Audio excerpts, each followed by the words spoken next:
ẹ̀yin èèyàn wa ẹ jẹ́ ká jọ jùmọ̀ kọ orin ilẹ̀ Yorùbá àwa ni ògo adúláwọ̀.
Wow. Ẹ kálẹ́ gbogbo ẹ̀yin olólùfẹ́ mi, ẹ̀yin tèmi. Mo kí n kábọ̀ sí orí ètò ti àṣálẹ́ yìí. Ọ̀tún lọ́tún ni ọjọ́ ń yọ nílé iṣẹ́ tiwa. Àwa olólódì ẹnìkan, àwa ò sì bẹ́nikẹ́ni jà. Ṣùgbọ́n nǹkan tá a fẹ́ ni pé kí ilẹ̀ Yorùbá kó di ilẹ̀ olómìnira. Kí àwọn tó yàn wá jẹ kí wọ́n yé yàn wá jẹ mọ́. Torí pé ọ̀pọ̀lọpọ̀ nǹkan ló ń ṣẹlẹ̀ nínú ayé ọmọ ẹ̀dá tí ó dà ń pé kò tọ̀nà. Pàápàá jùlọ nínú ayé àwọn ọmọ Yorùbá. Mo kí ọkùnrin, mo kí obìnrin, mo kí onílé, mo kí àlejò, mo kí gbogbo bọ̀rọ̀kìnní ìlú, gbogbo ẹ̀yin tẹ́ ń fẹ́ mi, èmi náà fẹ́ yín. Gbogbo ẹ̀yin tẹ́ ń fẹ́ mi, èmi náà fẹ́ yín náà bákan náà, nítorí pé àtẹ̀fẹ́ mi ibi tá à ń lọ là ń lọ, ibi tá a fẹ́ dé la fẹ́ dé, ibi tá a fẹ́ ṣe nǹkan tá a fẹ́ ṣe la fẹ́ ṣe. Mo kí gbogbo ẹ̀yin tèmi tí ẹ ti gbórí wọlé. Mo kí odò àtidé, mo kí tẹ́rẹ̀ ọmọ àlàdé, mo kí Ògún ò Adékòkè akọni ilẹ̀ Yorùbá. Mo kí bàbá mi, ọ̀rẹ́ mi, onítèmi, ọlọ́rọ̀ mi. Mo kí Rótìmí oníbọn òjé. Mọ́mí wa Ìdáyàtù Mọ́ráyìnà, ẹ̀yin náà ẹ kú dédé àsìkò yìí. Elizabeth Àkàndé, mo kí ẹ̀yin náà ẹ ṣé, ẹ kú ìfọmọnìyàn ṣe. Mo kí yín pé ẹ tètè gborí wọlé. Orí tẹ́ gbé wọlé náà, orí náà ò ní fọ́ o, orí náà ò ní fàyà, orí náà ò sì ní dàrú ní àṣẹ ti Aláwùrábí. Ní àṣálẹ́ yìí, ohun tí a fẹ́ ṣe àgbéyẹ̀wò rẹ̀ ní Nigeria, the start story of a failed state. The only solution is Yoruba nation. And when? Now. When do you want it? Now. Because tá bá ń lọ bá ṣe ń lọ yìí, tá bá ń ṣe bá ṣe ń ṣe yìí, ó máa jẹ́ nǹkan tó máa burú jáì. A ti ń lọ náà bẹ̀, a ti ń lọ sí inú òkun, kí òkun náà má gbé ẹnikẹ́ni nínú wa lọ. Kí Ọlọ́run ọba Aláwùrábí kó di ọkùnrin mú, kó di obìnrin mú, kó di ọmọdé mú, kó di àgbàlagbà mú. Ẹ̀mí ìgbọ́ra ẹni yé, kí Ọlọ́run ọba aláàánú kó fi sí àárín gbogbo ọmọ Yorùbá. Gẹ́gẹ́ bí mo ṣe máa ń sọ, tí èèyàn kan bá ṣe nǹkan tí ò dáa, ẹ jẹ́ ká fìfẹ́ bá sọ, ẹ jẹ́ ká fìfẹ́ bá wí. Tí ò bá wá gbọ́ nígbà yẹn, ó kú ọba Aláwùrábí. Mo dúpẹ́ lọ́wọ́ gbogbo ẹ̀yin tí ẹ ti di ọwọ́ lu petition tí à ń sọ̀rọ̀ ẹ̀ nípa ẹ̀. Mo dúpẹ́ lọ́wọ́ àwọn tí wọ́n ní wọ́n fà kíkọrí láwọn ní juwọ́lù bákan náà, nítorí pé bó ṣe yé wọn mọ́ nìyẹn. Bó bá ṣe yéèyàn lèèyàn ṣe máa ń ṣe nǹkan. Tí ò bá yéèyàn, kò sẹ́ni tó lè fi yé ẹ. If you don't know, you don't know. If you know, you know. If you like, you like. If you don't like, you don't like. If you want eat, you want eat. If you don't want eat, nobody can force you to eat. Sister mi Mọ́ráyìnà, mo kí n pé ẹ ti bá mi jù kíní ọ̀hún lò ó ti dúró gbọ́n sójú rẹ̀. Ọlọ́run ọba Aláwùrábí kò ní dójú àdúrà ti ẹnikẹ́ni. nínú gbogbo wa. Mo kí pé ẹ kú ìfọmọnìyàn ṣe. Mo kí obìnrin gẹ́gẹ́ bí mo ṣe sọ, mo kí onílé, mo kí àlejò, mo kí gbogbo bọ̀rọ̀kìnní ìlú, ẹ̀yin tẹ́ ṣe ń darapọ̀ mọ́ mi. Mo kí ẹ̀yin náà pé ẹ ṣé tẹ́ jẹ́ kó jẹ́ tẹ́ fi gbogbo ẹ̀ dá èmi nìkan pé máa ṣe lọ́jọ́. Ẹ̀ẹ́dẹ̀ lulu máa jó lọ mú wẹ̀ yẹn fún mi nítorí pé ó dá mi lójú pé bó bá ṣe jọ ń ṣe ìbáṣejọ́ ń lu ìbáṣejọ́ ń gbé yìí àjọ ń gbé ni gbogbo àná làdé wọn ṣe ṣe dé ilẹ̀ ìlérí ní agbára Ọlọ́run. Ibi tá à ń lọ kò dẹ̀ jìnnà mọ́ ní àṣẹ ti Elédùmarè nítorí pé gbogbo nǹkan tí ó máa jẹ́ ká débẹ̀ náà ni Ọlọ́run ti ń fara rẹ̀ hàn fún wa ní ọlọ́kan òjọ̀kan. Gbogbo ẹ̀yin tèmi tí ẹ sọ̀rọ̀ lánàá pé èdè Gẹ̀ẹ́sì náà là ń sọ jù nítorí pé àwọn ọmọ wa míì wà tí wọ́n gbọ́ èdè Yorùbá a máa ṣe ní àmúlùmálà àti pàápàá tàbá ṣe àmúlùmálà yẹn ó máa jẹ́ kí ó tètè dé ibi tó yẹ kó dé. Ọlọ́run àánú aṣàánú fún wa nínú ọláńlá ẹ̀ nínú agbára ẹ̀ kò ní dojú àdúrà tiwa àtẹ̀yìn o àtẹ̀mí o gbogbo àṣebíbí èrè. Mo ṣàmì àdúrà mo gbé tọ̀ àdúrà mi kí Ọlọ́run jẹ́ kí àdúrà gbogbo wa kó gbà. Àánú mo rí gbà mo kí ẹ̀yin náà pé ẹ kú dédé àsìkò yìí.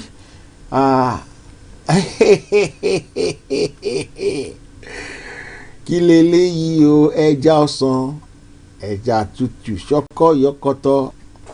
Ẹ̀gbọ́n mi Abiodun Williams ọwọ́ méjì lókè fẹ́ nìkan ṣo ẹ kú gbogbo gbà mí. Mọ́mì mi Ìbíjọkẹ́ M Owólabí mo kí ẹ̀yin náà pé ẹ kú dédé àsìkò yìí. Ọlámídé Aliu ẹ kú ìfọmọnìyàn ṣe.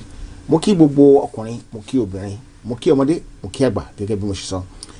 Ohun tí a máa sọ lórí rẹ̀ ní àṣálẹ́ ni pé orílẹ̀-èdè Nàìjíríà, àkójọpọ̀ orílẹ̀-èdè Nàìjíríà, ìlú tó ti di ìlú tó kùnà ni, orílẹ̀-èdè tó kùnà ni a lè pé. Nítorí ìdí èyí ẹ bá mi wá nǹkan fìdílé. Ẹni tó bá máa ṣe kọfí kó ṣe kọfí, ẹni tó máa ṣe tíì ẹ ṣe tíì, ẹni tó bá máa gbé ẹ̀kọ síwájú ẹ gbé síwájú. Ẹ kàn má jẹ́ kẹ́kọ̀ọ́ wọn gbóná jù ní nítorí pé a fẹ́ kí ó jó yín ní ọ̀nà fún kó sì jó yín láhọ́n.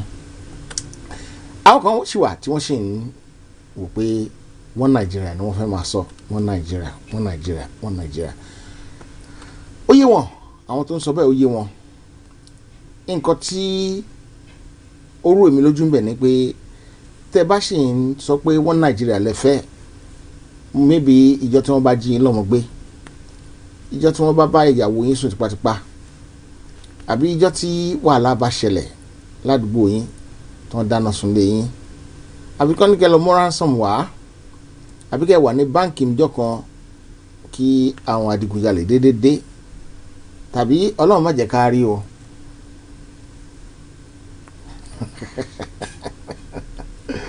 Ọlọ́run má jẹ́ ká rí o. Ọlọ́run má jẹ́ kán gbé orí wa kán fi ṣòwò ní ìlú yẹn.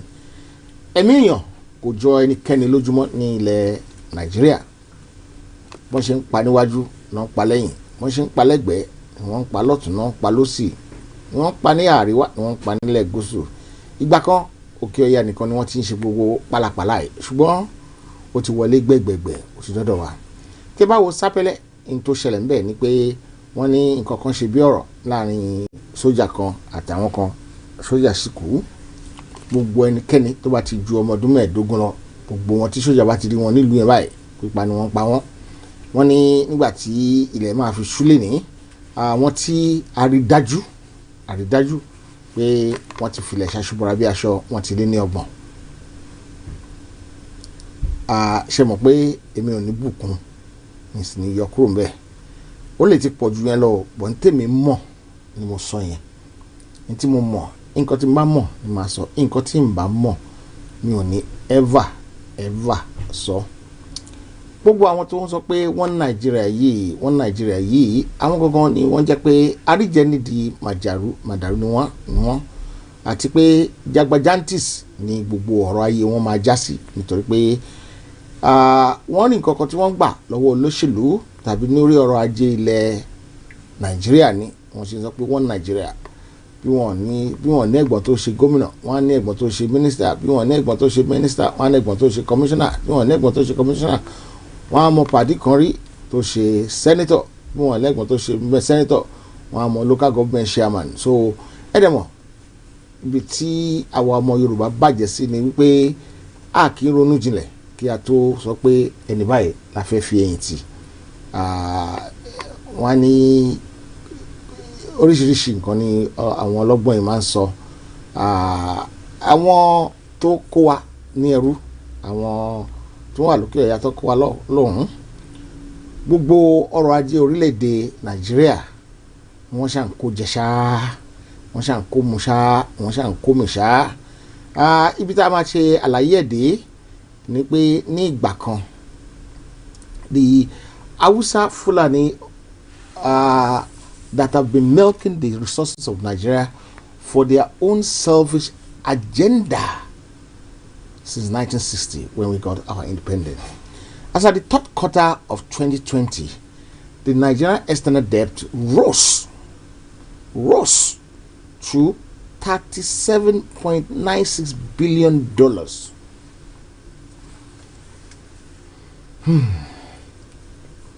$37.96 million. Nigeria spent $520.78 million in the same year under review to service our external debt. Paying off debt alone, they pay $520 million as interest on this debt. Same debt that Ajagun Fẹ̀yìntì Olúṣẹ́gun Ọbásanjọ́ ní 2007, the external debt was only 3.65 billion. Táwọn kan bá kójọ, àwọn kan á dàrú. Táwọn kan bá kójọ, àwọn kan á nà jágbajàgba, wọ́n á nà jàtijàti. Nítorí pé mi ìfẹ́ lè sọ pé bóyá wa Yorùbá kan gọ̀ ni, nítorí pé ìgbà tí ipò bá àrọ̀ wa, àwọn ò kí ń fi ipò yìí ṣe ara wa láǹfààní rárá. Ṣùgbọ́n tí ipò bá dé àwọn ọwọ́ àwọn olórí ibú yìí, wọ́n máa kó jẹ, wọ́n máa kó mi, wọ́n máa kó sọ́fun ni. Kò dẹ̀ sí nǹkan tó kàn wọ́n.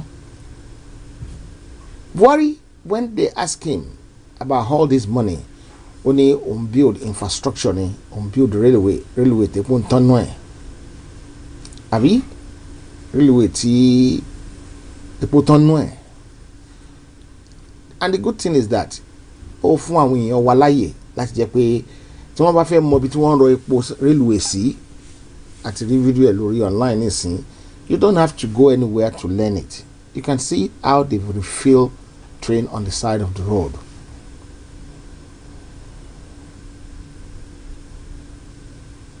You're building infrastructure, and there's no single refinery in Nigeria refining crude oil at optimum capacity to supply the Nigerian domestic oil demand. Rather, every time a máa lọ máa gbé epo wọlé láti òkè òkun ni, àwa máa tà ní owó ńlá, a máa tà lówó ńlá, a máa pọ̀rọ̀ fáwọn èèyàn pé ẹ̀ ń ṣe fuel subsidy tó pé àpò yín gangan ni ẹ̀ ń kó àwọn owó èsì. Nàìjíríà ti wá di ìlú tó so àgbàdo mọ́dì tó di aláwàdà ìdíyẹ.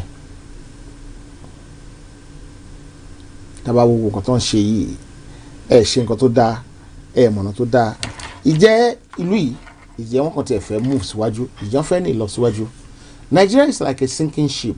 Now it's time to abort the contraction of a country called Nigeria before it drowned you and me and all of us. Ọmọ Yorùbá, Iléyá.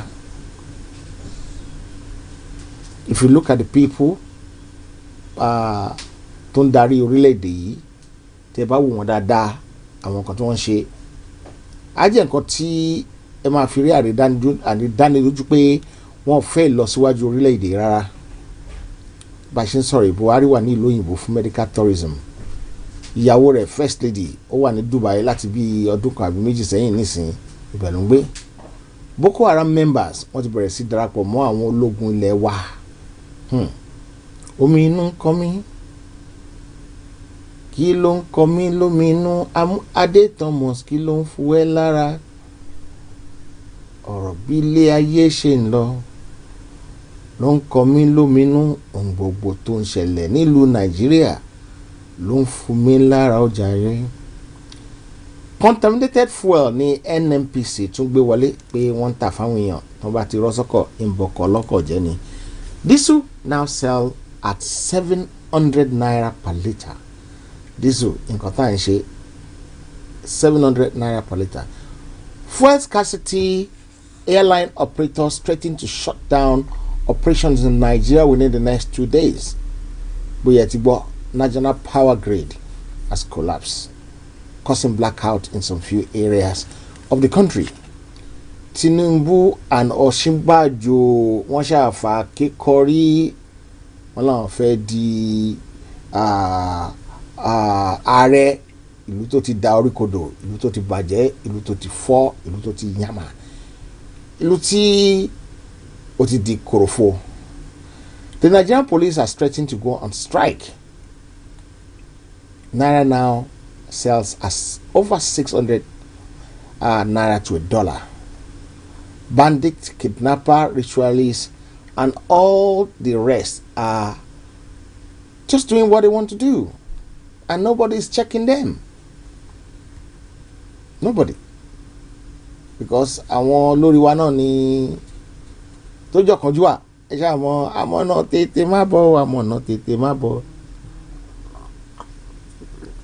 Ayé ń dàrú lọ àmọ̀nà tètè bọ̀ ayé ń dògbò lọ àmọ̀nà tètè bọ̀.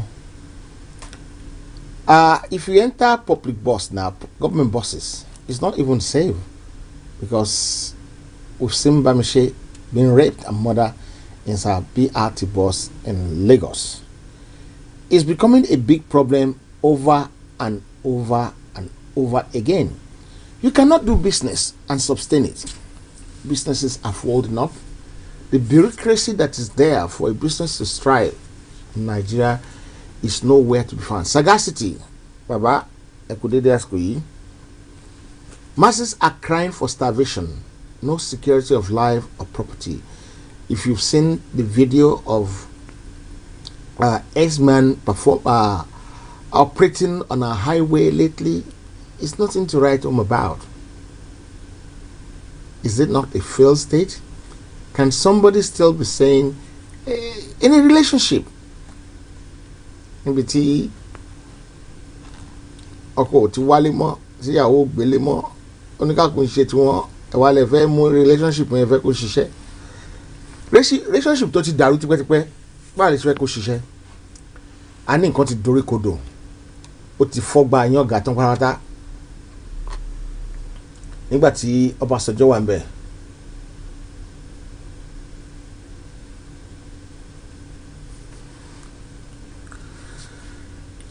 kí ló ṣe sílẹ̀ Yorùbá? Òfò yọkìjì ọjà. Ṣùgbọ́n ìgbà tí Buhari débẹ̀, kí ló ṣe? The Federal Polytechnic is in Daura. Air Force Reference Hospital is in Daura. Women and Children Hospital is in Daura. University of Transportation is in Daura. Kanu Maradi rail line passed through Daura. School for people with special needs is in Daura. Nigeria Air Force Response Air Wing is in Daura. Nigeria Army 171 Battalion Base is in Daura. Forward Operating Base is in Daura. National Directorate of Employment Center is in Daura. Upgrade and expansion of Daura Mini Stadium. Sustainable Development Goals Skill Acquisition Center is in Daura. Completion of Skag Dam, a dam, Daura, which supply 1 million liters of water to Daura and neighboring community. And there's no water in Lagos, there's no water in Ibadan, there's no water in Abeokuta. Is Daura a capital of a state? And it doesn't finish there. 73 kilometer 132 kilowatts line from Katsina to Daura, and 2 30 and 40 megavolt transformer to boost power supply. And the national grid that collapsed doesn't affect that area. And on top of that, Lagos-Ibadan Express Road didn't get any upgrade, but they do 2 lanes, dualization of the 72 kilometer between Katsina and Daura, the road.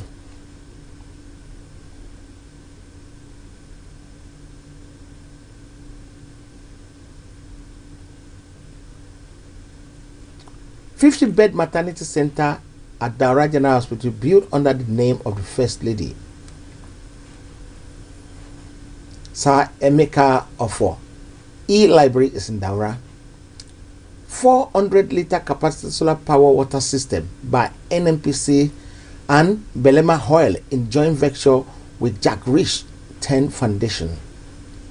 Several SDG school projects in Daura. Several work of rehabilitation and expansion, reactivation and completion of abandoned existing projects, including road, school, drainage, water projects, etc., are all going on in Daura, while the rest of the country are suffering. National Directorate of Employment and I don't know, it's in Daura. There's another 132 kilovolts power substation in Daura. Community ICT Center built by NITDA Nigeria is in Daura. Where do we go from here? Where do we go? And some people are telling me the petition is not going to work.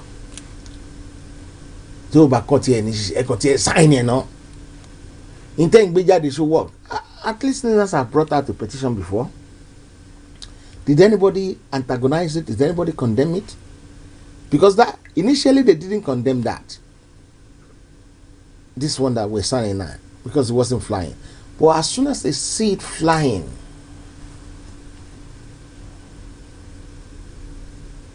people started condemning it. Now, who is Omoko between Buhari and Obasanjo? Buhari did everything possible, good project to his people, and Obasanjo couldn't do road project in Otaogun State to his farm. Have you signed the petition yourself? Baba Sagacity, have you signed it? Alimi, have you signed it? The Truth Set You Free, have you signed it? Abiodun Williams, I'm sure you've signed it. Charles, have you signed it? Charles, have you? Please sign it.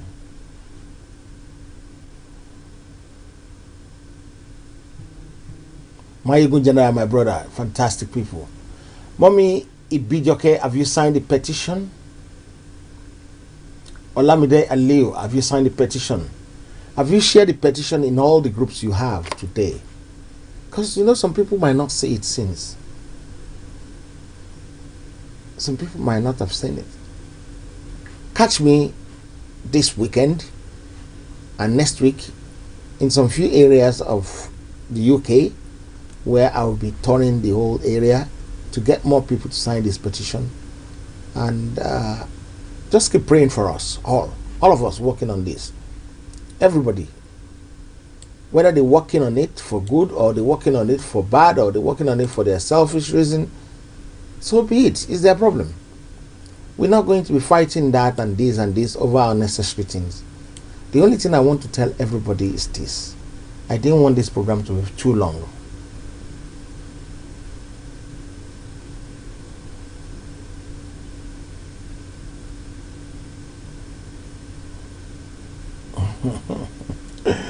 Jẹ́ kó mọ̀ pé Yoruba Nation ló lè ṣe. Thank you very much.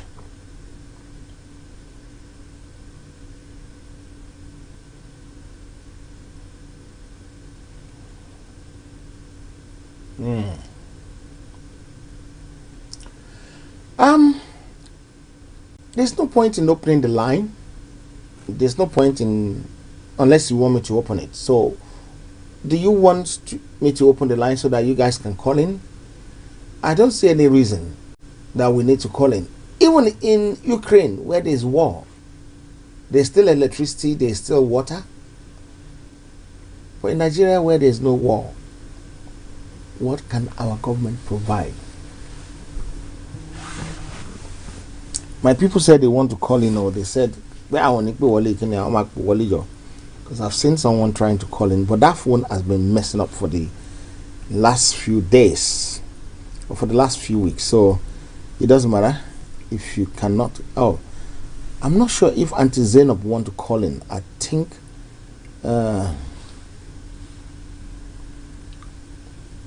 okay.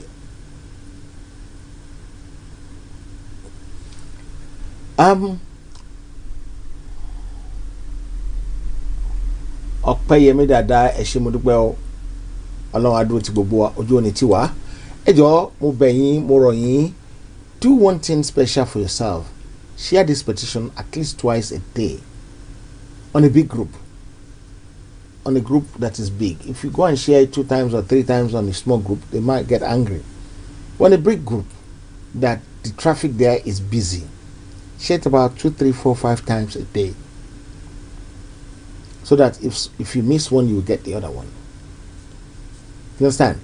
Or maybe we need to have some few things designed that will vary, so that even if you share it 10 times a day, people will not know. Nigeria is a disease killing more people than COVID-19. Yes.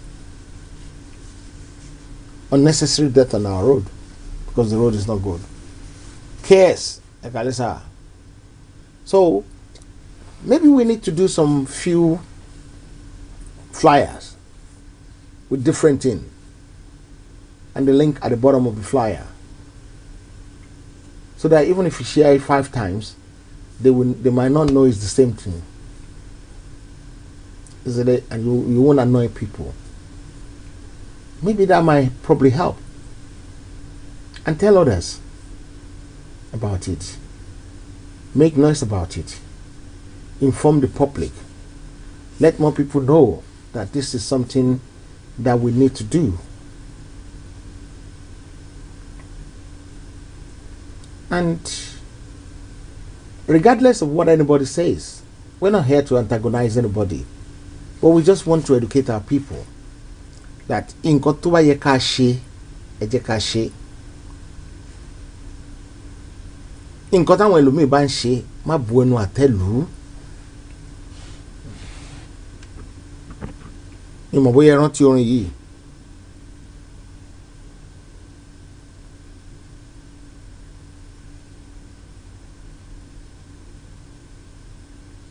Tó ní lọ́jọ́ tẹ́ bá dẹ́kun àti banijẹ́, a ó bá yín jẹ́.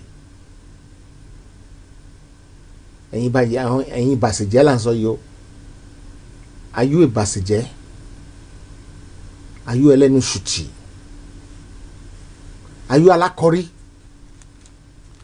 Àbá alákọ̀ra. Ìwọ ló jẹ́ ń bẹ̀. Nítorí pé àwọn kan bá ń kọ́lé tí wọ́n bá ń wo alákọ̀rí alákọ̀ra ni ẹ́. Òpònú sọ̀wọ́ inú dẹ̀ ní ẹ́ pẹ̀lú. Ọ̀rọ̀ àwọn kan tó ń ti mọ́tò síwájú ó lọ fi ṣọ́ọ̀kì sẹ́sẹ̀. Ṣódà bẹ́ẹ̀. Nǹkan tó ń ṣe ṣé òun wá ìlọsíwájú ọmọ làkejì àbó òun wá ìṣubú ọmọ làkejì. Ṣé nǹkan tó ọmọ làkejì ẹ gbé dání ó fẹ́ kó gbòòrò sí ni àbó fẹ́ kó dojú délẹ̀?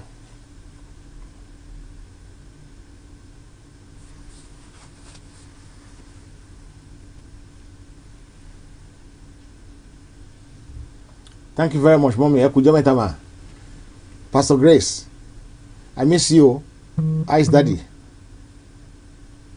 Nǹkan tó mọ̀ lákejì ẹ̀ ń ṣe, ṣó fẹ́ kó tẹ̀síwájú ni àbò fẹ́ kó dojú délẹ̀? Are you encouraging the next man, or you're discouraging them? Where do you stand? Look at yourself. Where are you? Are you an enemy of progress? This is the first petition we signed that we reached 130-something thousand. And some people are now complaining bitterly about this now. What for? What for? If you don't like this one, bring yours out. We will sign it. As long as it's legit. Kí ló dé? Ìwọlé ni wọ́lá náà bí ẹkún apọmọjẹ. Ẹ̀ẹ́dẹ̀rú tọlọ́run, ẹ̀rú tàwọn ọmọ tó ń kú, ẹ̀rú tìran tó ń bọ̀ lẹ́yìn. If Ninas does not want to sign this petition, so be it. They're not Yoruba anyway. So what's the big deal? If anybody wants to antagonize it, let them keep going. They can keep doing it. Obambe bambe, obankan rembe. Ṣùgbọ́n nǹkan tó dá mi lójú ni pé, yeah, 150K. I thank all the people who has been working fantastically on this issue. Nǹkan tó lè máa ti àwọn ọ̀daràn yìí lójú, àwọn ọ̀dẹ̀ yìí, àwọn lẹ́nu dẹ̀rẹ̀dẹ̀rẹ̀ yìí. Nǹkan tó máa dùn wọ́n jù ni pé a máa débi tá ń lọ. Ibi tá fẹ́ dé yẹn a máa débẹ̀ lágbára Ọlọ́run ní àṣẹ tí Olódùmarè.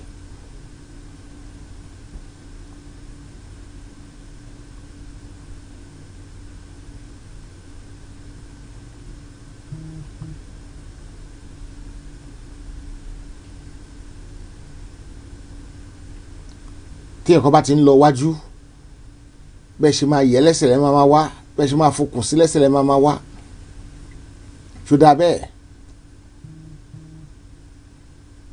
Àbí ẹ̀dẹ̀ lẹ́mú orin Orlando, ẹ ṣe rere yéwò ẹ ṣe rere. Ẹ ṣe rere kó ba lè yẹ gbogbo wa. Ṣé wọ́n ṣe rere? Because ó bá ṣe rere kò possible kó yẹ ẹ̀ náà. Àbúrò pé ó lè yẹ ẹni tí ò ṣe rere ni. Ẹni tí ò bá ṣe dáadáa, ọ̀bàyéjẹ́, ìkà èèyàn. Ṣé rò pé ó lè nísinmi ni? Gbogbo àwọn tí ò bá fẹ́ kílẹ̀ Yorùbá débi tó yẹ kí wọ́n wà nílẹ̀ àlàáfíà, ilẹ̀ olómìnira, gbogbo wọn Ọlọ́run á gbẹ̀mí wọn lójijì. Kì í ṣe pé àṣẹ ni.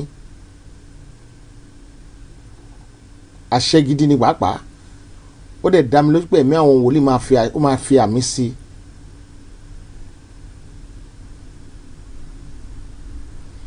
Kò jẹ́ ní ó ṣe, kò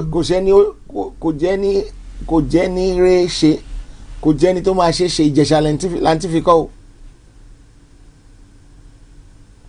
Mọ́mí mọ́mọ́ ṣe pé wọ́n pè fún mi jọ́ kan. O ló ń jẹ́ ẹni tó fẹ́ jẹ́ o jẹ́ ó jẹ́. O lóbìnrin fẹ́ ẹni tó fẹ́ fẹ́ o jẹ́ ó fẹ́. O ní léèwé lọ ẹni tó fẹ́ lọ léèwé o ń disturb ẹ̀. O fẹ́ tẹ̀síwájú ẹni tó fẹ́ tẹ̀síwájú o tún di lọ́wọ́.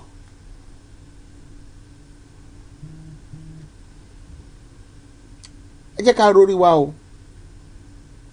Ẹ jẹ́ ká rorí wa. Ẹ jẹ́ ká rorí wa dáadáa. Evil people will get evil at the end of the day. Kò dẹ́n ṣe next year. Ọdún tá a wáyé ló máa ṣe fún wa ní àṣẹ tí Elédùmarè. If you fail, try again. Ọbí ẹ̀yin ọ̀lẹ tẹni kó má ṣe kò ní ṣe kò ní dá kò dá bẹ́ẹ̀ ṣe petition la máa fi gbá kínní. It's a bonus. I said something the last time Lawyer Folola came here and we were talking and I said all the other people that wants to do this or do that for Oloye, is it good for, what did Lawyer Folola said? He said it's a bonus. But we have something that we've done something. If you cannot do anything, then you are a failure. If you don't do anything, you are a failure. If you're discouraging other people from doing anything, ó dá mi lójú pé ọmọ ẹ àtọmọ ọmọ ẹ wọ́n máa jẹyà ẹ. Ẹni tó bá ṣe dáadáa, ọmọ ẹ máa jèrè ẹ. I keep saying one thing, asking myself one thing. I said sometimes that what I'm doing now, I don't deserve to be the one doing it. Because I don't think I've done anything to warrant what I'm doing. But now I said maybe what my parents has done. It took me of me pay ó ní ọlọ́run owó ní òun tó máa ń bẹ́ iṣẹ́ bàbá wò láàárọ̀ mọ́ láti ìran kìíní dé ìran kejì dé ìran kẹta títí kẹrin. So kì í ṣe wọ nìkan ló máa jẹ́ ọmọ ẹ̀ á jẹ́ ń bẹ̀, ọmọ ẹ̀ á jẹ́ ń bẹ̀, ọmọ ẹ̀ á jẹ́ ń bẹ̀, ọmọ ẹ̀ á tún jẹ́ ń bẹ̀. What kind of legacy are you going to be leaving for your children? Ẹ pé kó ṣàbàjẹ́ ni ìlú ò dáa, a ní ká wá bá ṣe máa kó níbi tí ò dáa. So you have the gut to leave Nigeria because Nigeria is not good. What about the people that can't leave? And some people want to do something to make sure their life is better. And gbogbo ayé ẹ kò ṣáà dojú ẹ̀ bolẹ̀ ló wá káàkiri ìlú.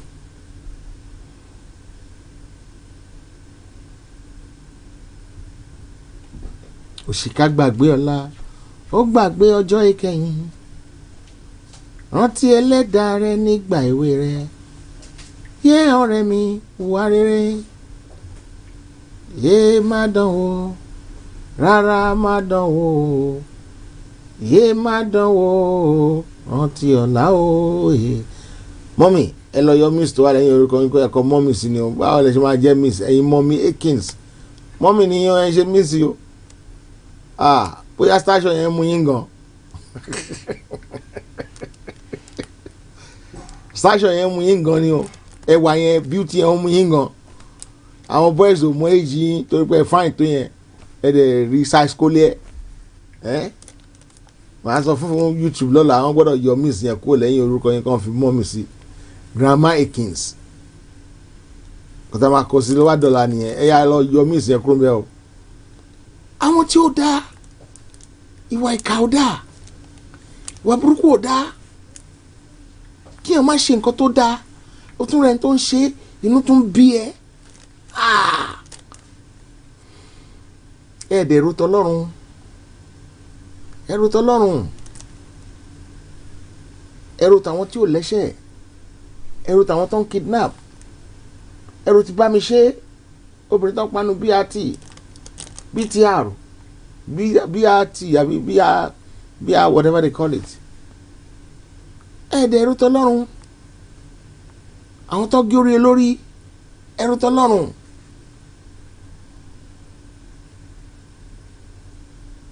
Àwọn tí ṣe ń ṣẹ́ àwọn tí yà ń jẹ àwọn tó ní kó mú 170,000 naira wá láti sanwó exam ẹ̀rù tọlọ́run. Ẹ má ro tènìyàn tẹ́ ẹ bá kàn tí ẹ fẹ́ ro tènìyàn ẹ má ro tènìyàn ẹ gbójú.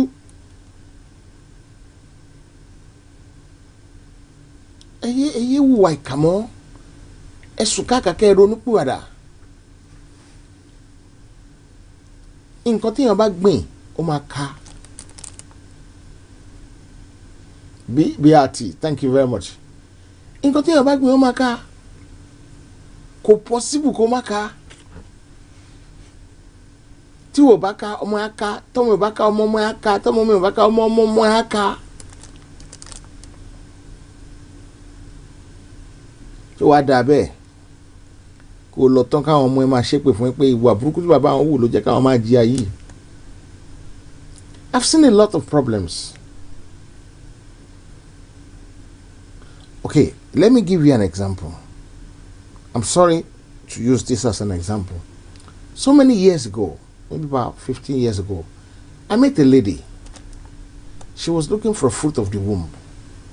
And I wanted to help her spiritually. And God said, don't help this girl. And I said, why? And God said, nítorí pé bàbá ẹ̀ ti fọmọ ṣòwò. So I have to go back to this girl. I said, are your parents very rich? Yes, they are very rich, she said to me. Mo ṣe bu bulugbo ni ẹ. Mo sá fún ó pè mí tí. About 20 years, I think about 20 years ago. And unfortunately, the lady is still going about like that up till today. Uncle ló ṣe now. Uncle ló mú san. Mo lè yín kan. Uncle ló mú san. Mo lè yín kan. Máa ṣe lọ. Oníwà ìkà máa ṣe lọ. Oníwà ìbàjẹ́ máa ṣe lọ. tó bá yá wà ló jèrè ọmọ lọ́sùn fẹ́ jèrè ọmọ ìgbà tó yẹ pé wẹ̀ ò dáa má ṣe bí lọ ṣebí ìwọ má ṣe bí tiẹ̀ lọ ọba mi bá ń bẹ̀ ọba nǹkan rẹ̀ ń bẹ̀ tó pẹ́ làbí ni wàá bẹ̀rù rẹ níbodè tó bá ṣe kà tó lọ́lọ́run tó lẹ́nìkan rí ẹ wàá bẹ̀rù rẹ níbodè oníṣẹ́ ibi ẹ súnmọ́ bí ẹ̀yin ìkàlẹ̀ Yorùbá ẹ tẹ́tí sí mi o gbogbo nǹkan tí èèyàn bá ṣe báyìí wàá kàṣá ni. I have a pattern now.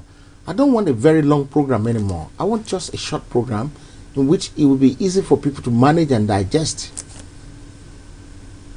That's what I want.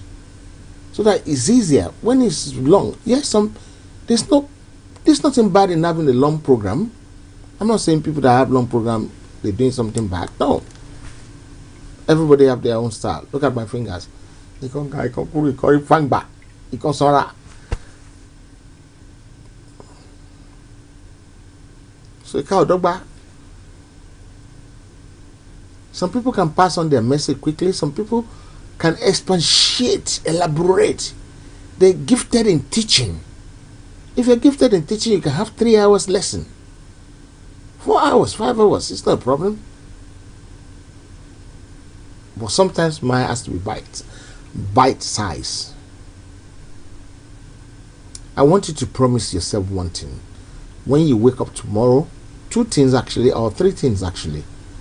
1, I will do my best to make sure your Yoruba Nation stand. I want you to start saying that every morning.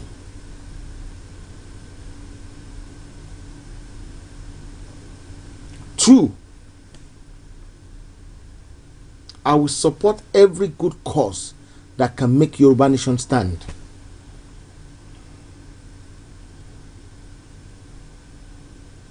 3, pray for yourself. Pray for Yoruba Nation. Ẹnikẹ́ni tó bá ń wá ìṣerere ilẹ̀ Yorùbá, ó dá mi lójú pé àtìrandíran ẹ̀ máa ṣerere. Maybe I have to do a prayer on that. Ẹnikẹ́ni tó bá ń wá ìṣerere ilẹ̀ Yorùbá, ire àti àánú Olódùmarè yóò bá àtìrandíran ẹ̀. Ẹnikẹ́ni tó bá dẹ̀ ń gbógun ti ilẹ̀ Yorùbá, bí kí ilẹ̀ Yorùbá má tètè dé, ó máa kó Ọlọ́run ó ẹlẹ́dàá ó kálálẹ̀ ilẹ̀ Yorùbá o. Mo dúpẹ́. If you have not signed the petition, please find time, go and sign it. Please, I'm begging you in the name of God. And just don't only sign it for yourself, share it among people, encourage more people to sign it. And on top of that, please live a healthy life. Eat well. We don't want sickness in Yoruba Land. Eat food, the food you eat. If you think you're having blood sugar, don't eat too much carbohydrate.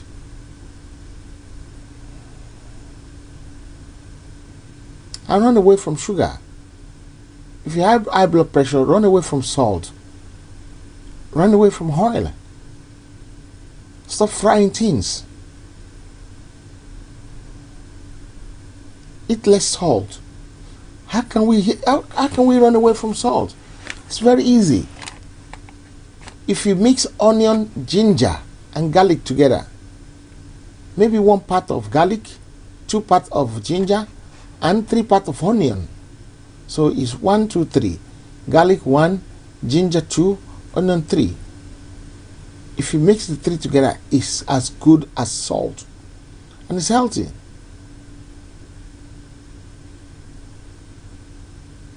Or if you like, put 0.5 of turmeric in there.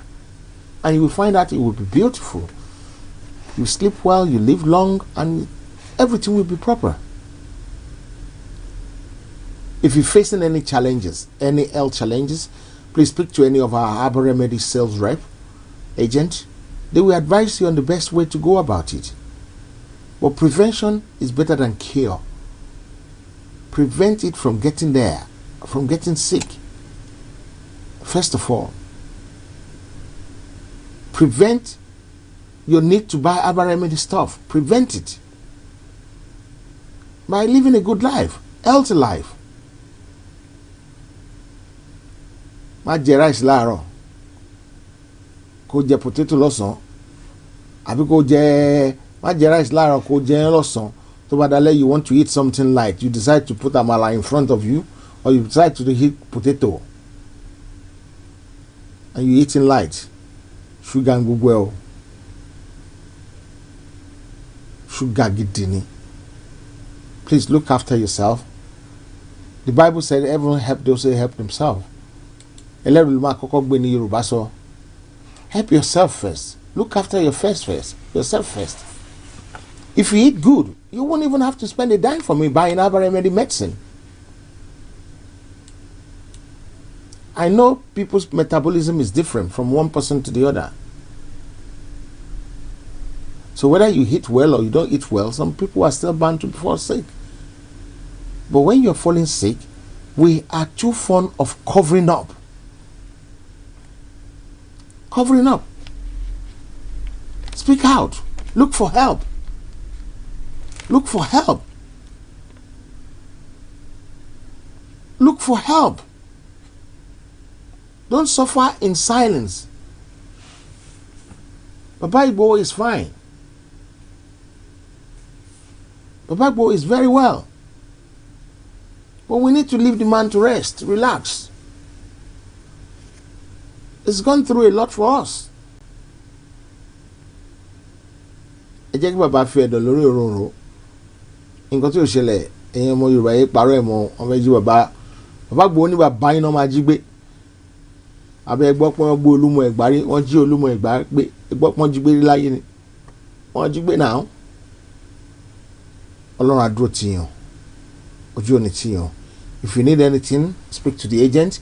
If you need to speak to me about anything, any spiritual thing, please call me. My number is being displayed on the screen now.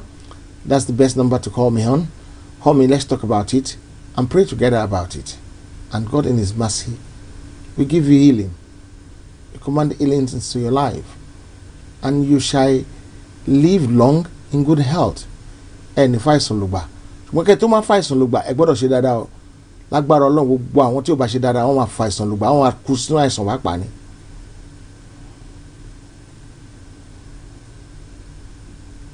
Not now. You can't hear from Baba for now. Let Baba don't talk now. It's good for him to keep quiet for now.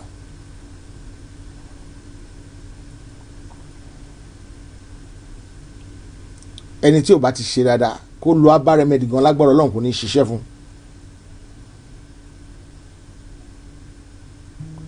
Treasury Road ẹ̀kálẹ́ o. Bàbá mi ti ń pé o. Ọ̀gá mi ẹ̀kálẹ́ sà. Pastor Heritage. Yes sir. Ẹ̀kálẹ́ sà, ẹ̀kúṣẹ́ náà. Ẹ̀kálẹ́ bàbá. Olúwa fi ṣẹ́yìn yín lórúkọ Jésù. Àmín ní orúkọ Jésù Kristi. Òun pẹ́ yẹ ọkàn ni mo ti torí ẹ̀ pè yín. Ó yá mo gbọ́ yín sà. Kí lẹ ní bàbá Ìgbò wí pé wọ́n lọ́wọ́n lálàá wọ́n ní wọ́n sọ pé wọ́n máa jí gbé. Kí lẹ ní wọ́n sọ kí ni respond? Mi ò gbọ́. Ó ní bàbá wọn náà jí gbé. Ó ní ìyá wọn náà máa jí gbé. Wàláì bàbá wọn ni wọ́n máa jí gbé. Wàláì tàláì bàbá wọn ni. In short, I just love. You know one thing, I just love him. I love him. I have not met this man. I have not seen him from nowhere.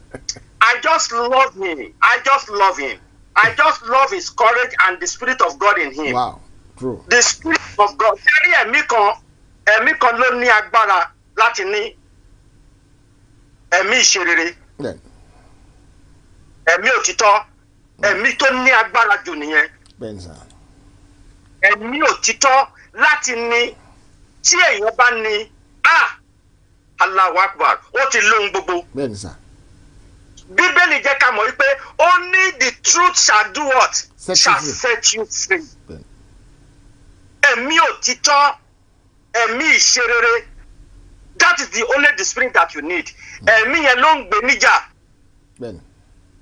Ẹ̀mí yẹn ló sọ di alágbára, ẹ̀mí yẹn ló sọ di akíkanjú, but bí Olúwa ti ń bẹ láàyè nígbà tí Yorùbá nation bá dé, orí ẹ̀ báyìí wọ́n máa wò báyìí nínú owó Yorùbá nation ni tóun náà máa fi ògo fún Ọlọ́run pé Olúwa ó máa ṣe wọn. Wọ́n máa fi ògo fún Ọlọ́run pé Olúwa àṣelótìtọ́ ni ọ̀rọ̀ pé tí èèyàn bá foríjì tó sì tẹ̀lé ohun ẹ̀ tí kò tẹ̀lé ohun asán nígbà téèyàn ní odindi nǹkan tó yẹn tó filẹ̀ tó wọnú igbó.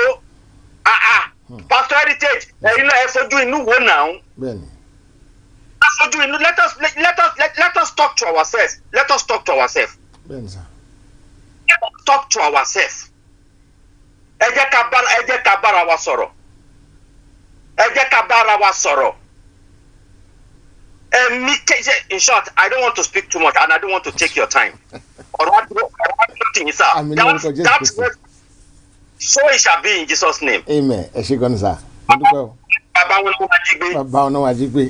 Àti ìyá wọn ni wọ́n máa jí gbé. Àti ọ̀wọ́n ara wọn ni wọ́n jọ máa jí gbé. Bẹ́ẹ̀ni sà. Àmì lórúkọ Jésù. Ṣáṣáṣá ni ìgbọ́mọdé yẹn mọ́ wà. Ìmí kan ò lè mí. Ẹ máa sọ fún pé prophet kan wà ní Belgium. Epo ó ń sọ pé hùn kò lè ṣẹlẹ̀. Kàkà kí nǹkan ṣẹlẹ̀. Tunu eṣinṣin ló ń gba kí ọtí kú. Tinubu ló máa gba kú ẹ̀kú. Àmín. Gbogbo tí ń gbẹ́ tọ́lọ́run ọ̀dọ̀ Tinubu ló ní ikú ẹ̀ kì í ṣe that is confam nìyẹn òkúlẹ̀lẹ́jà ń tà náà. Òkúlẹ̀lẹ́jà ń tà náà bó ti òkúlẹ̀lẹ́jà ń tà. Òkúlẹ̀lẹ́jà èmi òkúkú ní Nàìjíríà lọ so àtijọ́ wà ń bíbá ẹ̀jẹ̀ àmàbára wa kò ń bíbá yìí. Ẹ ṣé sà, mo dúpẹ́ sà ọ́, Ọlọ́run àdúró tí ń sà. Thank you sir. Thank you. All right sir. Wọ́n ní ẹni ròbí sí bàbá ibi àbá. Ẹni ròbí sí Ìgbòho ibi àbá o ìyá àwọn ni wọ́n máa jí gbé gbogbo ẹni tó bá ròbí sí bàbá ìyá ẹni yẹn náà máa jí gbé bàbá ẹ̀ náà máa jí gbé wọ́n máa jí òǹgàn àpàgàn gbé at the end of the day. Guys, I want to thank you all. I want to appreciate you. Until tomorrow when I come your way again, I remain loyal, faithful and pleasant to all my family members who are watching me tonight, who are here. I really appreciate you. I appreciate your time. I'm not taking your data for granted. I'm not taking it for granted. So therefore, I'll see you tomorrow. Good night, everybody. Bye-bye and God bless. Ẹ̀yin èèyàn wa, ẹ jẹ́ ká jọ jùmọ̀ kọ orin ilẹ̀ Yorùbá. Àwa ni ògo adúláwọ̀.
Ẹ̀yin èèyàn wa, ẹ jẹ́ ká jọ jùmọ̀ kọ orin ilẹ̀ Yorùbá.